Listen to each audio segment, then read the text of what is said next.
नमस्कार. Black and white मध्ये आपलं स्वागत. तिसरं महायुद्ध हे अगदी अटळ आहे की काय अशा स्वरूपाचं चित्र तयार झालंय. असं मी का म्हणतोय तेही तुम्हाला सांगतो.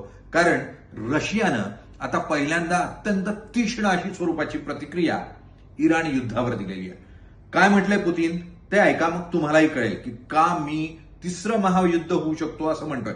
स्वतः पुतीन म्हणतात की ज्या स्वरूपामध्ये अत्यंत गैरकायदेशीर पद्धतीनं, दादागिरीनं आणि गुन्हेगारी पद्धतीनं अमेरिका आणि मुख्यतः अमेरिकेचे राष्ट्राध्यक्ष डोनाल्ड ट्रम्प हे राजकीय सत्ता उलथवून टाकण्याचा प्रयत्न करताय, हे अत्यंत निंदनीय आहे. आणि जर अशीच प्रक्रिया सुरू ठेवली गेली तर तिसरं महायुद्ध हे अटळ आहे अशा स्वरूपाचा इशारा स्वतः पुतीन यांनी दिलाय. इतकंच नाही, पुढे ते म्हणतात की ज्या स्वरूपाची हत्या करण्यात आली इराणच्या राष्ट्राध्यक्षांची किंवा सुप्रीम लीडर यांची, ही अत्यंत निंदनीय आहे. त्यांनी थेटपणे क्रूर हत्या अशा स्वरूपाचा शब्द वापरला. दरम्यान काल म्हणजे 3 तारखेला चीन आणि रशिया या दोघांमध्ये दीर्घकाळ चर्चा झालेली आहे इराण युद्धाला घेऊन. आणि त्यामुळे जर चीन आणि रशिया हे एकत्रितपणे या युद्धाच्या मैदानात इराणच्या बाजूने उतरले तर नाटो विरुद्ध रशिया विरुद्ध चीन अशा स्वरूपाचं एक चित्र तयार होताना पाहायला मिळेल. आणि यामध्ये मोठ्या प्रमाणावर नुकसान होईल ते भारताचं.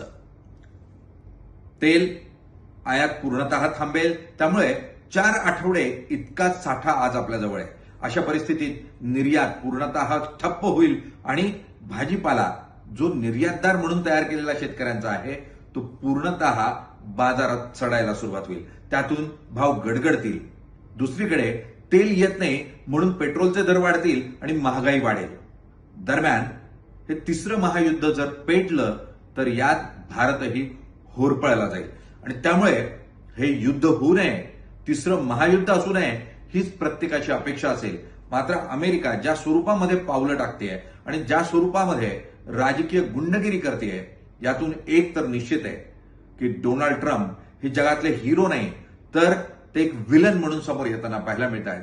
आणि आता रशिया, चीन आणि पुढच्या काळात दक्षिण कोरिया ही या मैदानामध्ये उतरलं तर आश्चर्य वाटायला नको. म्हणून भीती एकच, तिसरं महायुद्ध होऊ शकतं.